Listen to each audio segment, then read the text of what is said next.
अकबर को अपनी इतिहास के किताबों में पढ़ा होगा आपने, लेकिन कभी इतना विस्तार से नहीं पढ़ा जितना 20 साल का रिसर्च। सर 20 साल आपने रिसर्च किया?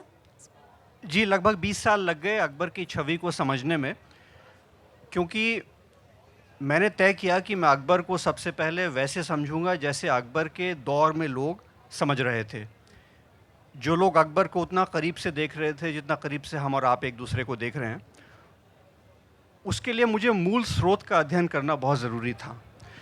जो लोग अकबर के बिल्कुल पास खड़े थे, वो अबुल फजल जिन्होंने अकबरनामा लिखा, मुल्ला बदायूनी जिन्होंने अपनी किताब लिखी, वो चित्रकार जिन्होंने छवि बनाई अकबर की, उन सबको पढ़ने में, समझने में इतना वक्त लग गया। और क्या ऐसी बातें आपने पाई जो अकबर हम जो एक छिछले एक सतही तौर पर जिस अकबर द ग्रेट इतिहास की किताबों में यही चैप्टर का नाम होता था या सब हेडर होता था, उसी में जो 4-5 लाइनें होती थी या 2 पैराग्राफ लिखे होते थे, उसे पढ़कर अकबर को समझते थे। अब जब हम जोधा अकबर जैसी फिल्म देखते हैं या जोधा अकबर जैसा सीरियल देखते हैं, इन सब के बीच असली अकबर कौन है? मैं बहुत साफ साफ कह दूं कि मैंने जब ये तय किया कि मैं बादशाह अकबर पे उपन्यास लिखूंगा 20 बरस पहले, तो मैंने तय किया कि अब मैं अकबर पे बना कोई सोप, कोई सीरियल, कोई सिनेमा नहीं देखूंगा, ताकि उस सीरियल की कोई छाया मेरे उपन्यास पर ना पड़े और जो छवि मैं अकबर की बनाना चाहता हूं उस पर किसी का साया ना पड़े। लेकिन उन 20 साल पहले, अब से शायद 28 साल पहले आपने शुरू किया 20 था। साल पहले, तब तक मुग़ल आज़म आ चुकी थी। अच्छा। तो अगर मुग़ल आज़म के अकबर का साया है तो वो है, हाँ। लेकिन उसके बाद के अकबर का साया नहीं है।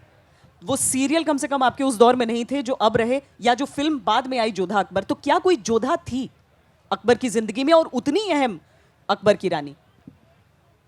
बहुत छानबीन करने के बाद भी मुझे अकबर की कई पत्नियों के नाम मिले, लेकिन जोधाबाई नाम की पत्नी नहीं मिली। नहीं मिली। लेकिन राजा भगवंत दास आमेर के उनकी बेटी की शादी अकबर से हुई थी, जिससे सलीम पैदा हुए।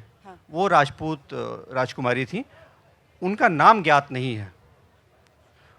फ़ारसी स्रोत में मरियम ज़मानी, यानी वह खिताब उनको दिया गया, उस ज़माने की मरियम ज़मानी कहा गया, लेकिन वो जोधाबाई उनका नाम नहीं था।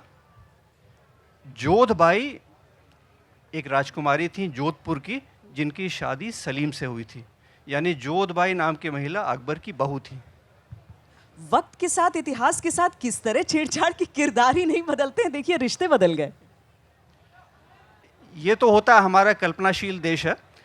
इतिहास और इतिहास कहाँ ख़त्म होता है, कल्पना कहाँ शुरू होती है, वो लाइन, वो रेखा कई बार समझ में नहीं आती। लेकिन आपको लगता है कि आपका ये नया अध्ययन स्वीकारा जाएगा? क्योंकि अगर एक पॉपुलर थॉट में ये बात सबके जहन में है, और ये एक बहुत ही रूमानी ख्याल है कि एक राजपूत रानी, एक मुसलमान राजा, और उनके प्रेम के जरिए गंगा जमुनी तहजीब, संस्कृति, न जाने कितनी चीज़ों के बारे में हम सोचते चले आए, आपके इस अध्ययन को स्वीकारेंगे लोग? वो तहजीब की तस्वीर अपनी जगह बनी हुई है, क्योंकि बहरहाल मैंने कहा कि अकबर की शादी आमेर में हुई, राजपूत राजकुमारी थी, उनसे शादी हुई। वो जोधाबाई नहीं थी, ये ज़रूर मैं कहूँगा, लेकिन इसका कतई मतलब नहीं कि उपन्यास में रूमानियत नहीं है या अकबर की शख्सियत में रूमानियत नहीं थी। अकबर ने तो बहुत सी कविताएं लिखी जिसे आप प्रेम कविता कह सकते हैं।